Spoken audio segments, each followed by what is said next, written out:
Hi friends, आज हम due diligence करेंगे company called chipotle Mexican grill. ठीक है।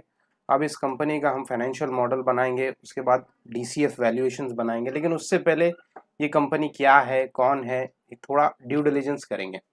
सबसे पहले ड्यू डिलिजेंस में हम क्या करेंगे, विकीपीडिया पेज देखेंगे उसका। ठीक है। उसके बाद स्टॉक चार्ट्स देखेंगे, 10K देखेंगे। 10K का मतलब है एनुअल रिपोर्ट और 10Q का मतलब है क्वार्टरली रिपोर्ट्स। ठीक है। उसके बाद इक्विटी रिसर्च रिपोर्ट्स वगैरह है। तो एक एक करके चलिए ड्यू डिलिजेंस स्टार्ट करते हैं।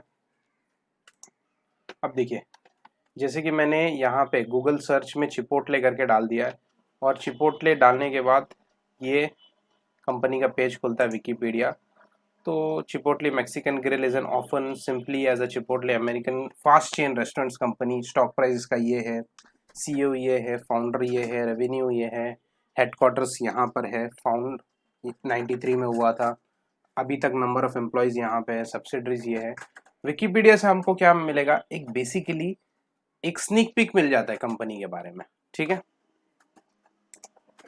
तो कभी भी आप किसी भी कंपनी का ड्यू डिलिजेंस करेंगे तो सबसे पहला स्टेप अभी आपको मालूम पड़ेगा। सबसे पहला स्टेप है विकीपीडिया पे जाओ, उस कंपनी के बारे में थोड़ा सा एक सर्च कर लो। जैसे किसी एग्जांपल लेता हूँ, एक एक्टर के बारे में आपको सर्च करना है तो आप नॉर्मली देखिए सलमान खान डालते हो तो उसका विकीपीडिया पेज चेक करते हो, उसके क्या क्या फिल्म्स थे, कितने उसके कंट्रोवर्सीज थे, क्या थे, हर चीज ओवरऑल मिल जाता है आपको। ठीक है। वैसे ही एक कंपनी है तो आपको विकीपीडिया पेज सब डिटेल्स तो नहीं देता, लेकिन एक बेसिक ओवरव्यू तो मिल जाएगा। उसके बाद हम आगे बढ़ते हैं। स्टॉक चार्ट हम थोड़ा सा बाद में देखेंगे, पहले हम देखेंगे 10K। 10K यानी कि एनुअल रिपोर्ट, जो कंपनी का जो एनुअल रिपोर्ट है वो देखेंगे सबसे पहले। अब देखिए, ये फॉर द ईयर एंड 2000। हाँ फ्रेंड्स, देखिए ये मैंने 10K निकाल दिया है। अब 10K कैसे निकलेगा, इस पे जाइए आप www.secfilings.com। वहाँ पे कंपनी का जो टिकर है CMG टाइप कीजिए और 10K पे क्लिक कीजिए और रिलेवेंट ईयर है 31 दिसंबर 2018। ठीक है, क्योंकि हम 19 से फोरकास्ट करने वाले हैं तो उसका देखेंगे। अब देखिए टेबल ऑफ कंटेंट्स देखिए। अब एनुअल रिपोर्ट, हर एक कंपनी का एनुअल रिपोर्ट कम से कम आपको 100 पेजेस, 200 पेजेस, अगर आईटीसी जैसी कंपनी है तो 250 पेजेस भी आपको एनुअल रिपोर्ट देखने को मिलेगा। लेकिन मुझे बताइए कि आप इतने सारे चीज एक एक डिटेल में पढ़ते बैठोगे क्या? आपको पढ़ना है सिर्फ इंपॉर्टेंट पार्ट्स। मैं आपको बताता हूँ कौन से इंपॉर्टेंट पार्ट्स हैं एनुअल रिपोर्ट में। जब भी आप एनुअल रिपोर्ट खोलोगे तो कुछ ही इंपॉर्टेंट पार्ट है, वही पढ़ना है आपको, बाकी सारी चीजें नहीं पढ़ना है। ठीक है। सबसे पहली चीज आपको जो पढ़ना है वो है आइटम नंबर 1, वो है बिजनेस। ठीक है, बिजनेस के बारे में आप पढ़ लो कि क्या तरीके का बिजनेस कर रहा है चिपोटले मैक्सिकन ग्रिल। उसके बाद दूसरा आप रिस्क फैक्टर्स पढ़ सकते हो, मतलब कंपनी को क्या क्या रिस्क है। ठीक है।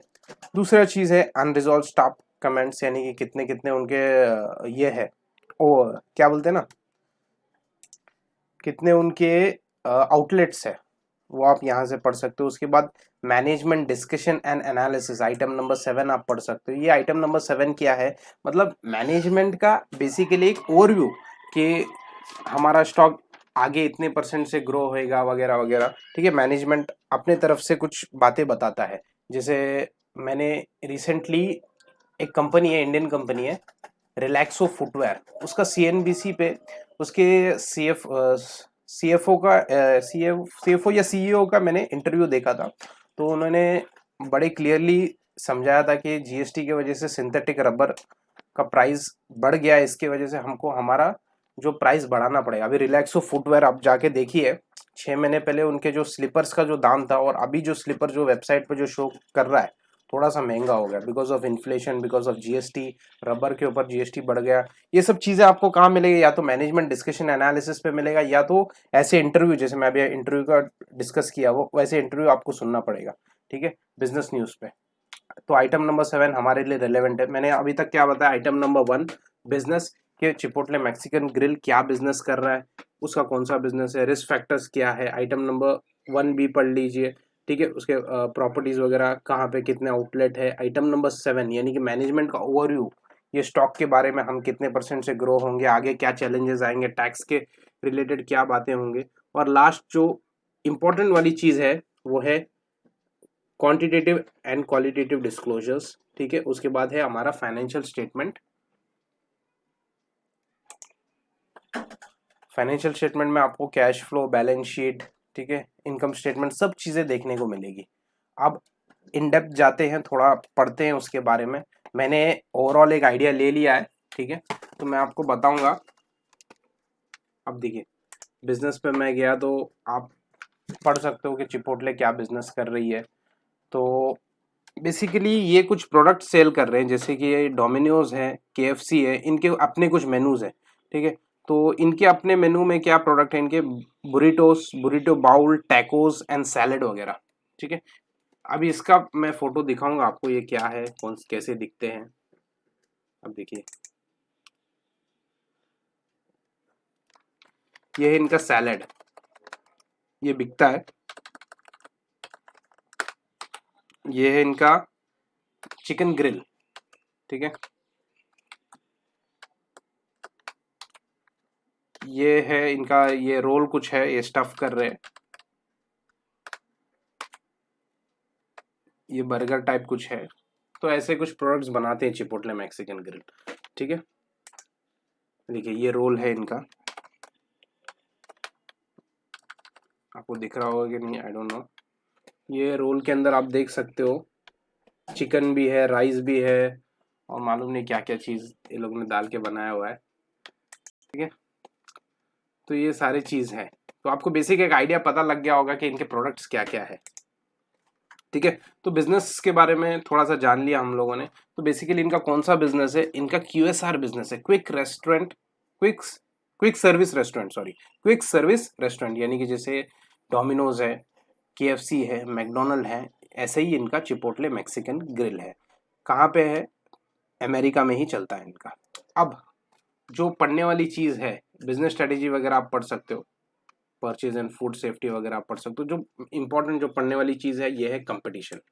अब कंपटीशन मैंने पढ़ा, और कंपटीशन में मेरे को क्या बातें नजर आई, वो है कि इनके कंपटीशन पता है कौन है, इनके कंपटीटर में लोकली ओन्ड, जो लोकली जो मैक्सिकन फूड के जो ब्रांड्स है, जो लोकली जो बेच रहे हैं, जो टैकोस वगैरह है, वो उनके सबसे बड़े कंपटीटर्स है। भले वो बड़े लेवल पे नहीं है, लेकिन हर जगह लोकल लेवल पे इनको चैलेंज कर रहे हैं। और कैफेटेरियाज है, कैफेटेरिया वाले भी इनके कंपटीटर में आते हैं, और भी बहुत सारे जैसे डोमिनोज वगैरह है, ये भी इनके। और ऐसे ही जो सेम प्रोडक्ट जो बना रहा है, जैसे चिकन ग्रिल हो गया, तो ये इनकी कंपटीशन है। लेकिन इनका सबसे बड़ा कंपटीशन कौन है, जो लोकल ब्रांड है। अभी इन्होंने देखो खुल के डोमिनोज और KFC के बारे में बात नहीं किया, उन्होंने बोला कि हमारे ही जैसा जो मैक्सिकन ग्रिल जो लोकली लेवल पे जो लोग बना रहे हैं, वो हमारा सबसे बड़ा कंपटीटर है। ठीक है, तो हमने इनके बिजनेस के बारे में थोड़ा सा जान लिया विकिपीडिया के थ्रू। हमने इनके बिजनेस को देख लिया, प्रोडक्ट को देख लिया, क्या क्या बेसिकली सेल कर रहे हैं, कंपटीशन को देख लिया। मैंने बताया कंपटीशन में इनके सबसे बड़ा कंपटीटर कौन है, लोकली जो इनके जैसा बना रहा है वो उनका, ठीक है, इनका कंपटीशन है। अब और एक इंपॉर्टेंट चीज मैं पढ़ाना चाहूंगा आपको, वो है रिस्क फैक्टर्स। अब नीचे चले जाइए, आप आइटम नंबर 1A पे आइए, रिस्क फैक्टर्स। अभी रिस्क फैक्टर्स में देखिए बहुत सारे रिस्क फैक्टर्स हैं, मैंने कुछ चुनिंदा रिस्क फैक्टर्स निकाल के लाया हूँ आपके लिए। अभी उन्होंने सबसे बड़ा रिस्क फैक्टर बताया कि हमारे कंपिटिटर्स बहुत है, वो लोकल लेवल पे, जैसे मैंने ऊपर में बात किया, तो एक डेफिनेटली एक रिस्क बन जाता है। सबसे पहली चीज तो वो है। दूसरा चीज इन्होंने बताया कि हमारा दूसरा रिस्क ये है कि लेबर रिलेटेड प्रॉब्लम्स। सबसे पहली चीज तो लेबर को हमारे कंपनी में हमारे फ्रेंचाइजी में लेके आओ, उसको सिखाओ, पूरा हर चीज बताओ उसको, उसके बाद भी वो टिकेगा नहीं टिकेगा आप बोल नहीं सकते हैं। ठीक है, तो लेबर रिलेटेड इश्यूज बहुत है इनके कंपनीज में। और रॉ मटेरियल का भी प्रॉब्लम है। अभी देखिए, अब मैंने आपको ये बता दिया इनके प्रोडक्ट्स। अभी जैसे सैलेड है, ये सैलेड है, उसके बाद ये चिकन है। अभी देखिए हर एक रॉ मटेरियल का अपना एक सप्लायर होगा, एक मीट के लिए, चिकन के लिए एक सप्लायर होगा, फिर उसके बाद ये इंग्रेडिएंट्स जो भी है, इंग्रेडिएंट्स के भी अलग एक सप्लायर होगा। अब एक इतने सारे इंग्रेडिएंट्स हैं, अभी इनके इतने सारे इंग्रेडिएंट्स हैं तो इतने सारे सप्लायर्स भी होंगे, यानी कि चिकन का सप्लायर कोई और होगा, ये जैसे बर्गर का जो पाव है उनका सप्लायर कोई और होगा, ठीक है। तो चैलेंज ये है, कभी किसी का शॉर्टफॉल हो गया समझो, इसके अंदर जो देखो रोल में जो ये मसाले गिरते हैं, ये मेयोनीज वगैरह गिरता है, इसका सप्लायर कोई और होगा। एक कंपनी स्पेसिफिक एक ये फॉलो करता होगा ना कि हमको मेयोनीज डालना है हमारे प्रोडक्ट में, तो यही कंपनी का हम डालेंगे, ठीक है। तो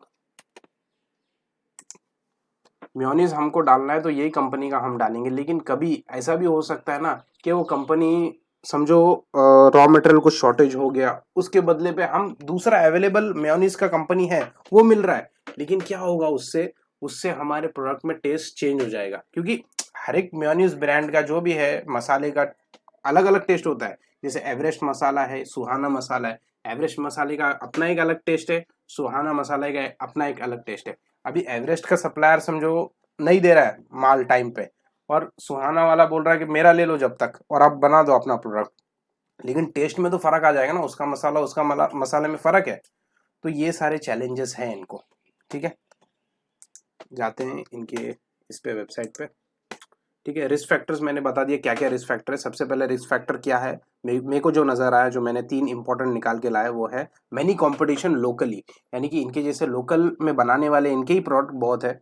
दूसरा चीज लेबर रिलेटेड प्रॉब्लम बहुत है इनकी कंपनी में, यानी कि पहले उनको लेके आओ सिखाओ, उसके बाद वो टिकेगा नहीं टिकेगा वो अलग मैटर है। रॉ मटेरियल का जैसे मैंने बताया, ठीक है, इतने सारे इंग्रेडिएंट्स हैं, बहुत सारे प्रॉब्लम हो सकते हैं उनको। उसके बाद मैंने आपको बताया कि आपको क्या पढ़ना है, मैनेजमेंट डिस्कशन एनालिसिस पढ़ना है और फाइनेंशियल स्टेटमेंट्स पढ़ना है। अब फाइनेंशियल स्टेटमेंट जो है हम फाइनेंशियल मॉडलिंग के टाइम पे देखेंगे, डीसीएफ वैल्यूएशन के टाइम पे देखेंगे, और मैनेजमेंट डिस्कशन एनालिसिस आप पढ़ सकते हो, ठीक है। ये मैनेजमेंट कंपनी के बारे में बताता है कि हमारा स्टॉक इतने से बढ़ेगा, रेवेन्यू ये होगा, थोड़ा एक आइडिया मिल जाता है अपने को, ठीक है। तो अब हमने क्या देख लिया, अब हमने सबसे पहले विकिपीडिया देख लिया, उसके बाद हमने एनुअल रिपोर्ट पढ़ लिया, उसके बाद हमारा काम क्या रह गया अभी, अब हमारा काम स्टॉक चार्ट पढ़ना रह गया और इक्विटी रिसर्च रिपोर्ट पढ़ना रह गया। अब मैं सबसे पहले आपको इक्विटी रिसर्च रिपोर्ट्स पे ले जाता हूँ। सबसे पहले इक्विटी रिसर्च रिपोर्ट क्या होता है मैं आपको बताता हूँ। देखो, इक्विटी रिसर्च रिपोर्ट जो है ना, ये ब्रोकरेज हाउसेस बनाते हैं, हर कंपनी के लिए ब्रोकरेज हाउसेस बनाते हैं कि हमको लगता है कि आगे आने वाले सालों में ये कंपनी का स्टॉक या ये कंपनी का रेवेन्यू इतने से बढ़ेगा, पूरा एनालिसिस करके देते हैं, पूरा फाइनेंशियल मॉडल वगैरह बना के देते हैं आपको हेल्प करने के लिए। अगर समझो आप एक इन्वेस्टर हो, आप एक कंपनी हो, ठीक है, तो आप उनका रिसर्च रिपोर्ट खरीद सकते हो। अब इक्विटी रिसर्च रिपोर्ट 2 टाइप के होते हैं, एक है बाई साइड का इक्विटी रिसर्च रिपोर्ट और एक सेल साइड का इक्विटी रिसर्च रिपोर्ट।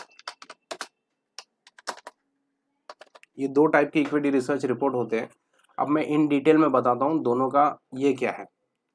देखो, नॉर्मली जो पब्लिक डोमेन में अवेलेबल होगा ना, वो हमेशा सेल साइड का इक्विटी रिसर्च रिपोर्ट अवेलेबल होगा, जो कभी भी तुम देखोगे, और अभी मैं तुमको 2 इक्विटी रिसर्च रिपोर्ट दिखाने वाला हूँ, ठीक है, वो सेल साइड का इक्विटी रिसर्च रिपोर्ट होता है। बाई साइड का इतना आसानी से नहीं मिलता है, आसानी से क्या, मैं तो अभी तक आज तक बाई साइड का इक्विटी रिपोर्ट मैं खुद नहीं देखा हूँ अभी तक, ठीक है। जब भी देखा हूँ सेल साइड का इक्विटी रिसर्च रिपोर्ट ही देखूँ। अभी दोनों में फर्क क्या है, अभी सबसे पहले तो फर्क ये है कि सेल साइड का इजीली अवेलेबल होता है पब्लिक डोमेन में, और बाई साइड का इजीली अवेलेबल नहीं होता है। अब सेल साइड का किसको समझो कौन बनाता है, इंडिया में बहुत सारे ब्रोकरेज हाउसेस है, जैसे मोतीलाल ओसवाल हो गया, आईसीआईसी बैंक हो गया, एक्सिस सिक्योरिटीज हो गया, प्रभुदास लीलाधर हो गया। ये लोग सेल साइड अपने तरफ से किसी कंपनी का इक्विटी रिसर्च रिपोर्ट बनाते हैं, समझाते हैं कि ये स्टॉक आगे इतने इतने परसेंट से बढ़ेगा, ठीक है। और इंटरनेशनल लेवल पे मॉर्गन स्टैनली है, जेपी मॉर्गन है, गोल्डमैन सैक्स है, क्रेडिट सूज है, ये हमारे लिए देते हैं as a financial model help करने के लिए। हम इनका रिसर्च रिपोर्ट खरीद सकते हैं, और कहीं पे हमको इन्वेस्ट करना है तो हम इक्विटी रिसर्च रिपोर्ट खरीद के हम एनालिसिस करके आगे बढ़ सकते हैं। और बाई साइड का इक्विटी रिसर्च रिपोर्ट थोड़ा सा क्वालिटेटिव होता है, ठीक है, मतलब वो एक लार्जर पिक्चर दिखाने के लिए, जैसे कि अभी समझो ये बाई साइड का इक्विटी रिसर्च रिपोर्ट भी ये ब्रोकरेज हाउसेस ही बनाते हैं, लेकिन पब्लिक को अवेलेबल नहीं होता है, और बहुत सारे कंपनी का अवेलेबल नहीं होता। ये किसको जाता है, ये बड़े बड़े जो डोमेस्टिक इंस्टीट्यूशन इन्वेस्टर्स होते हैं जैसे कि LIC हो गया और भी बहुत सारे बड़े बड़े, ये इनको जाता है, क्योंकि इन लोगों को एक सेक्टर में या एक कंपनी में इन्वेस्ट करना है फॉर 10 ईयर्स, फॉर 5 ईयर्स, तो ये इक्विटी रिसर्च रिपोर्ट बना के देते हैं कि सर देखिए हमारा ये प्रोजेक्शन है इस कंपनी के बारे में। एक बहुत इन डेप्थ रिसर्च रिपोर्ट होता है ये बाई साइड वाला, लेकिन सेल साइड वाला इतना इन डेप्थ नहीं होता। हाँ होता है ये भी इन डेप्थ, लेकिन इतना इन डेप्थ नहीं जितना बाई साइड वाला होता है। और इसके अंदर आपको फोरकास्ट सिर्फ 2 या 3 सालों का ही दिखेगा, ज्यादा नहीं। लेकिन बाई साइड का इक्विटी रिसर्च रिपोर्ट आपको 10 ईयर्स 15 ईयर्स तक भी आपको देखने को मिलेगा। मिनिमम 10 ईयर तो देखने को मिलेगा ही मिलेगा। तो एक लार्जर पिक्चर है, ठीक है। अभी आपको मैं इतना बता दिया कि इक्विटी रिसर्च रिपोर्ट वगैरह क्या होता है। अभी मैं आपको लाइव दिखाऊंगा कि इक्विटी रिसर्च रिपोर्ट कैसे दिखता है, तो आपको इजीली समझ में आ जाएगा। हाँ फ्रेंड्स, तो देखिए ये है टाटा मोटर्स का equity research report produce by Prabhudas Lilladher, ठीक है। इन्होंने ये कंपनी का पूरा एनालिसिस किया है, पूरा रिसर्च निकाला है, ठीक है। अब ये रिसर्च रिपोर्ट पढ़ने के बाद हमको फाइनेंशियल मॉडल बनाना इस कंपनी का आसान हो जाएगा। अब मैं कैसे आसान होगा मैं बताऊंगा, ठीक है। सबसे पहले देखिए, सबसे पहले नजर देखिए रेटिंग पे। रेटिंग उन्होंने क्या दिया, बाय का रेटिंग दी, यानी कि स्टॉक को खरीदो, ठीक है। अब ऐसा कुछ अच्छी चीज होगी इसके अंदर तभी तो खरीदने की बात हो रही है। शॉर्ट टर्म पेन हेडलाइन दी है, short term pain long term gain. ये हेडलाइन का मतलब ये है कि आपने अगर ये अभी बाय कर लिया ना, तो क्या पता आगे चल के थोड़ा एक आध 2 महीने बाद हो सकता है स्टॉक थोड़ा सा नीचे गिरे, लेकिन लॉन्ग रन में ये आपको गेन ही गेन देगा, ठीक है। क्विक पॉइंटर्स क्या है, consolidated margins 14.6, surprise positive despite commodity price pressure, यानी कि प्राइस प्रेशर रहने के बावजूद भी EBITDA मार्जिन्स इनके इतने बड़े हैं इस साल, ठीक है। Record order book of 168,000 units of JLR which 46,000 of new range rover, इतने ऑर्डर आए, ठीक है। Tata Motors consolidated EBITDA of 14.6। अब नीचे आइए, अभी देखिए PV मार्केट शेयर 12% से बढ़ा है, ठीक है, as compare to FY21। PV यानी कि पैसेंजर व्हीकल, जो इनका टाटा मोटर्स का जो पैसेंजर व्हीकल है उसके अंदर इतनी % से बढ़त हुई है। और इनका जो कमर्शियल व्हीकल वाला है इसके अंदर 45% से बढ़त हुई है। और EV वाला जो इलेक्ट्रिकल व्हीकल वाला है 87% से बढ़त हुई है, सोचिए। तो इतने सारे पॉजिटिव पॉइंट है। हम अगर रिसर्च करने को बैठे ना, तो शायद हम इतना एनालिसिस, इतना अच्छा इंटरप्रिटेशन नहीं निकाल पाए, इसलिए इक्विटी रिसर्च रिपोर्ट देखना जरूरी होता है, ठीक है। अब उन्होंने क्या बोला, डिस्पाइट इनके जो चिप शॉर्टेज हुए थे, इन्फ्लेशन आया था, और चाइना में इनको चाइना में जहाँ से वो ये आया था चिप वगैरह लोग जो इंपोर्ट करते हैं, वहाँ पे भी लॉकडाउन हुआ था। तो उन सब चीज़ों को मद्देनजर रखते हुए भी ये मतलब कहीं ना कहीं तो कंपनी को थोड़ा बहुत तो फेस करना होगा ना, फेस किया होगा। जब कमोडिटी प्राइस इतना बढ़ रहा है, इन्फ्लेशन बढ़ रहा है, चिप का भी शॉर्टेज है, फिर भी उस सिचुएशन में भी कंपनी इतना तक रेवेन्यू ला के दे रही है, मतलब बहुत बड़ी बात है। अब आगे देखिए, यहाँ पे देखिए ये उन्होंने एक फोरकास्ट करके दिया हुआ है, ई दिख रहा है FY23 ई, यानी कि इन्होंने फोरकास्ट करके दिया, यानी सेल्स आगे इतने रुपए से बढ़ेगा, ठीक है। ये सब आप इन डेप्थ पढ़ सकते हो, मैं आपको सेंड करूंगा, ठीक है। ये बेसिकली कुछ भी नहीं है, कंपैरिजन है, यानी कि FY22 FY21 में मतलब कितने डिक्लाइन हुआ कि ग्रोथ हुआ उसके बारे में पूरा। अब आगे बढ़ते हैं। अब मजे की चीज मैं आपको बताता हूँ, ये है मजे की चीज। उन्होंने देखिए पूरा आपको एक मॉडल बना के दिया हुआ है सॉरी, FY21 FY22 FY23 और FY24।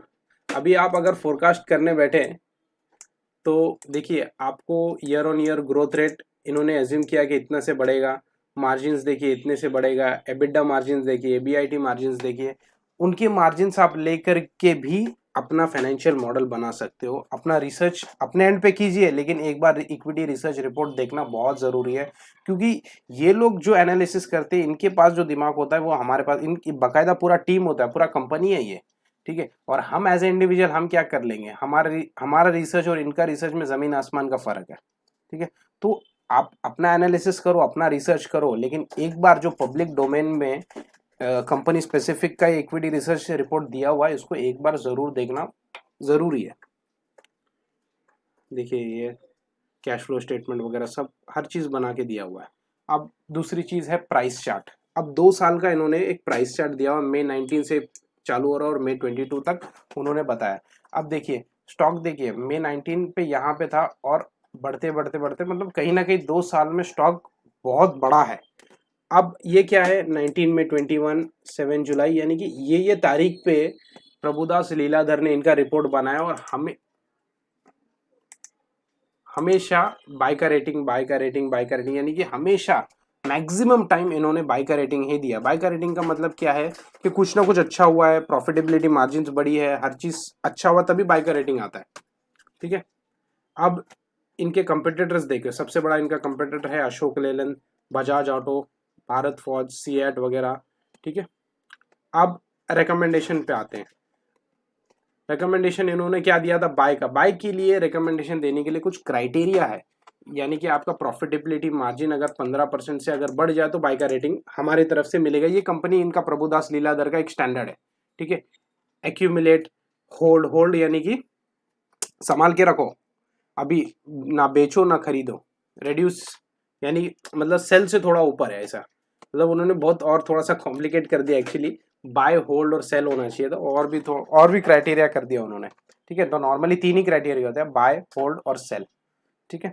तो आपको एक एक बेहतर पिक्चर मालूम पड़ गया होगा अभी तक कि इक्विटी रिसर्च रिपोर्ट क्या होता है। इक्विटी रिसर्च, हम कोई भी फाइनेंशियल मॉडल बनाते हैं, वैल्यूएशंस करते हैं, सबसे पहली चीज हम अपने तरफ से एक कंपनी का रिसर्च करते हैं, उसका विकिपीडिया देखते हैं, उसका एनुअल रिपोर्ट्स देखते हैं, उसके बारे में पूरा पढ़ते हैं, उसका स्टॉक चार्ट पढ़ते हैं कि stock chart over the years कैसे उसने परफॉर्म किया है।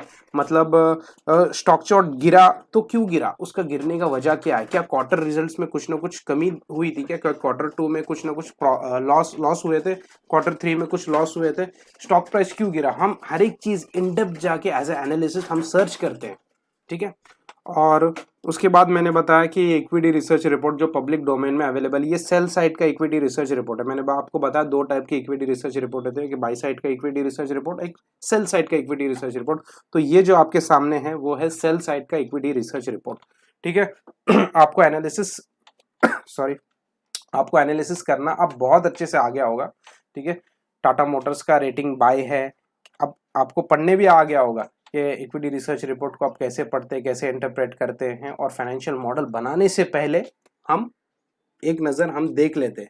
अब कुछ लोगों का मानना है, कुछ एनालिसिस लोगों का मानना है कि इक्विटी रिसर्च रिपोर्ट ना हम पूरा मॉडल बनाने के बाद देखते हैं, लेकिन मेरा अपना ये व्यू है कि आपको पहले देखना चाहिए। पहले देखे होगे क्या होगा, आपका मॉडल में कुछ गलती नहीं होगा और वो पिक्चर आप देख पाओगे जो मतलब हम कभी कभी वो पॉइंट भी मतलब मिस आउट कर देते हैं जो ये लोग मिस नहीं करते। तो इतना टाइम वेस्ट करने के लिए हमारे पास टाइम नहीं है। तो एक नज़र देख लो, समझ लो क्या है सिचुएशन, उसके हिसाब से अपना एनालिसिस तो फिर हम करेंगे। ठीक है। अब हम आपको दूसरा ये बताएंगे। अब ये देखिए, ये भी एक रिसर्च रिपोर्ट है, ये बहुत इन डेप्थ वाला रिसर्च रिपोर्ट है। ये भी सेल साइड का ही है। ये किसका है, ड्यूशे बैंक का। नाम सुना होगा आपने ड्यूशे बैंक का। ये किस पे इन्होंने किया था, एप्पल पे। और रेटिंग देखिए, बाय का रेटिंग है।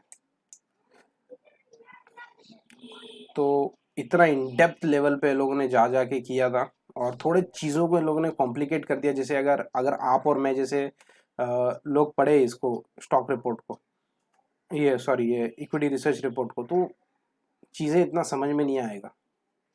क्यों, मैं आपको बताता हूँ। देखिए इतना इन डेप्थ लेवल पे उन्होंने जा जाके किया हुआ है। तो ये कंपनी का देखिए 2022, 2021, 2022, ये 3 साल का उन लोगों ने फोरकास्ट निकाला हुआ है अपने तरफ से, कि हमको लग रहा है कि कंपनी इतने % से बढ़ेगा, ये बीआईटी इसका मार्जिन होगा, ये सेल्स होगा, इनको ये लग रहा है। ठीक है। हम अपना भी रिसर्च करेंगे। तो समझ गया आपको कि इक्विटी रिसर्च रिपोर्ट क्या होता है, कैसे काम करते हैं। अब बेसिकली मैं आपको अपना एक्सपीरियंस बताता हूँ इक्विटी रिसर्च रिपोर्ट से रिलेटेड। जो मैंने अभी तक इक्विटी रिसर्च रिपोर्ट देखे, बड़े बड़े कंपनीज की इक्विटी रिसर्च रिपोर्ट देखे, जैसे अभी मैंने आपको ड्यूशे इंटरनेशनल लेवल की मैं बात कर रहा हूँ, इंडियन लेवल की मैं नहीं बात कर रहा हूँ, इंटरनेशनल लेवल की बात कर रहा हूँ। इंटरनेशनल लेवल में इक्विटी रिसर्च रिपोर्ट जैसे आपको ड्यूशे बैंक आपको सामने नजर आ रहा है, मॉर्गन स्टैनली का इक्विटी रिसर्च रिपोर्ट ऐसे ही आता है।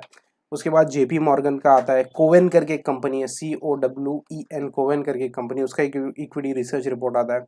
आरबीसी कैपिटल है, उसका एक इक्विटी रिसर्च रिपोर्ट आता है। क्रेडिट सूज है, उसका इक्विटी रिसर्च रिपोर्ट आता है। एज ए एनालिसिस्ट, ठीक है, अगर आप समझो आपको एज ए एनालिसिस्ट आपको बहुत सारे आपके पास इक्विटी रिसर्च रिपोर्ट है होगा, आपका कंपनी कभी कभी आपको फैक्ट सेट से या ब्लूमबर्ग से एक्सेस देगी, तो आपके पास बहुत सारे इक्विटी रिसर्च रिपोर्ट हो गए, लेकिन आपको पता लगाना है कि भाई अब मैं सब इक्विटी रिसर्च रिपोर्ट तो पढ़ते नहीं बैठूंगा ना। अभी आपके कंपनी के पास समझो 15 से 20 इक्विटी रिसर्च रिपोर्ट्स का एक्सेस है, लेकिन मैं पढ़ूं किसका, सबसे अच्छा वाला कौन सा होता है? ठीक है, देखिए मेरे एक्सपीरियंस से मुझे जो सबसे अच्छा लगा और मुझे जो पढ़ने में सबसे इजी लगा ना, वो है मॉर्गन स्टैनली का। ठीक है, मॉर्गन स्टैनली का जो इक्विटी रिसर्च आप पढ़ोगे ना, एकदम स्टैंडर्ड, एकदम कट टू कट चीजें लिखी होंगी, और मतलब कोई भी आप पढ़ के इंटरप्रेट कर सकते हो। अभी ये आप इंटरप्रेट नहीं कर सकते, इसके अंदर इतने हार्ड और डिफिकल्ट लैंग्वेजेस लिखे हुए हैं ना, आप 2 लाइन पढ़ने के बाद बंद कर दोगे उसको। ठीक है, तो मेरे एक्सपीरियंस से इक्विटी रिसर्च रिपोर्ट जो सबसे बढ़िया वाला है वो है मॉर्गन स्टैनली।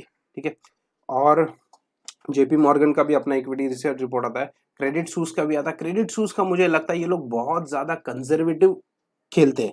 कंजर्वेटिव का मतलब क्या है कि मतलब बहुत बच बच के फोरकास्ट करते हैं, यानी कि समझो मॉर्गन स्टैनली ने अगर 5,000 फोरकास्ट किया तो ये लोग 4,000 ही फोरकास्ट करेंगे, मतलब एक्स्ट्रा कंजर्वेटिव जाते हैं ये लोग। और कोवेन करके एक कंपनी मैंने बताया, और आरबीसी कैपिटल करके कंपनी बनाया, ये 2 कंपनी जो है ना, ये एक्स्ट्रा ऑप्टिमिस्टिक है। जितना मैंने इनका इक्विटी रिसर्च रिपोर्ट पढ़ा ना, एक्स्ट्रा ऑप्टिमिस्टिक, यानी कि समझो मॉर्गन स्टैनली का एस्टिमेट है 5,000, ये लोग बताएंगे 7,000। अब 7,000 का भैया कुछ लॉजिक बनना मांगता है कि इतना कैसे बढ़ जाएगा अचानक अगले साल। ठीक है, तो मैंने सब इक्विटी रिसर्च रिपोर्ट को एक एक बार देख लिया है, तो मुझे सबसे बढ़िया वाला लगा मॉर्गन स्टैनली का। तो इन केस कभी फ्यूचर में आपको अगर स्टॉक रिपोर्ट इतने सारे एक्सेस है, आपको लग रहा है इसके अंदर से क्वालिटी वाला कौन सा होगा, तो मेरे हिसाब से आपको जाना चाहिए मॉर्गन स्टैनली का। ठीक है, अब इक्विटी रिसर्च रिपोर्ट पे बहुत डिस्कशन हो गया, अब हम आगे बढ़ते हैं स्टॉक चार्ट पे। ठीक है, स्टॉक चार्ट क्या है?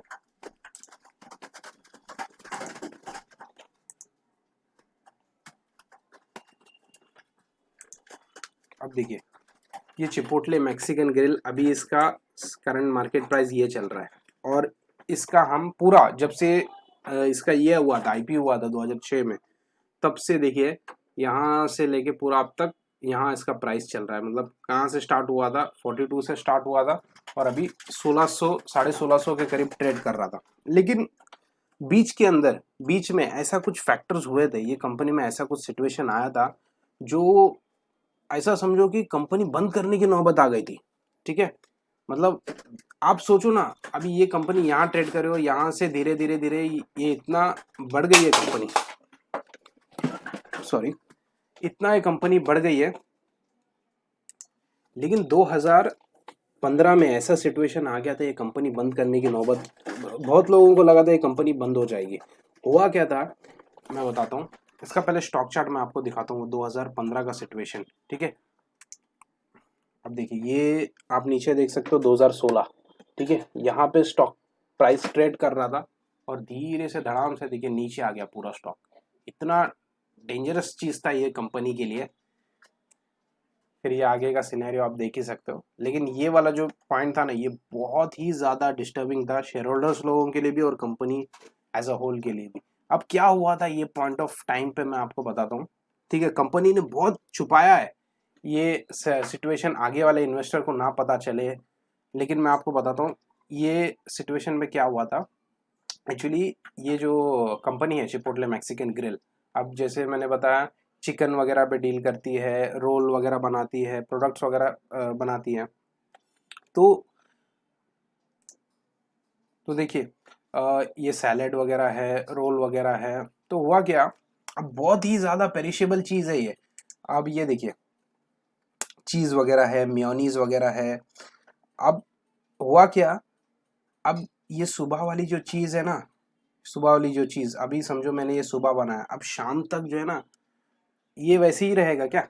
शाम तक इसके अंदर कुछ ना कुछ इसका टेस्ट बदल जाएगा या ऐसा कुछ होगा। तो कंपनी जो है ना इतने सारे इंग्रेडिएंट्स, ये जो सैलेड वगैरह मिक्स करते हैं, तो हुआ क्या, तो इनका जो प्रोडक्ट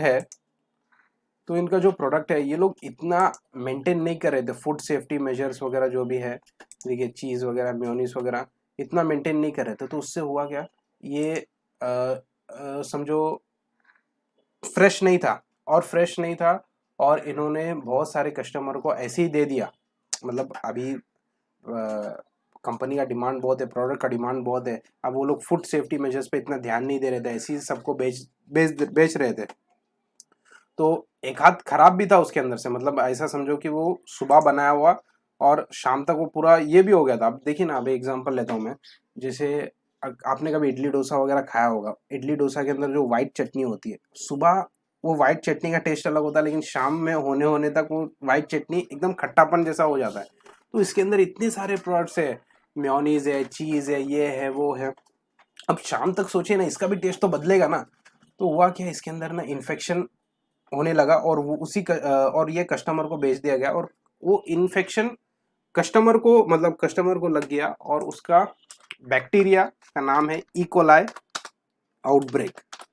ठीक है, इकोलाई आउटब्रेक, ये एक बैक्टीरिया है जो इंटेस्टाइन को चिपक जाता है, जैसे अपना ये कोरोना था, वैसे ही अमेरिका में 2015 में इकोलाई आउटब्रेक हुआ था। किसकी वजह से? ये चिपोटले मैक्सिकन ग्रिल के प्रोडक्ट्स की वजह से। तो इन्होंने बहुत सारा अपना ऑपरेशंस इनको बंद करना पड़ा, ठीक है, बहुत लॉसेस झेलने पड़े, और फिर कंपनी ने बहुत सारे मेजर्स लिए इसको ओवरकम करने के लिए। मैं बताता हूँ। तो कितने जन को ये बीमारी हुई, इसके अंदर ऑलमोस्ट समझो 55 लोगों को ये बीमारी हुई। इसमें से 11 स्टेट्स में से, मतलब किसी को एक स्टेट में किसी एक जन को हुई, एक स्टेट में किसी को 3 जन को हुई, उसमें से 21 जन हॉस्पिटलाइज हो गए थे इनके प्रोडक्ट्स खा करके।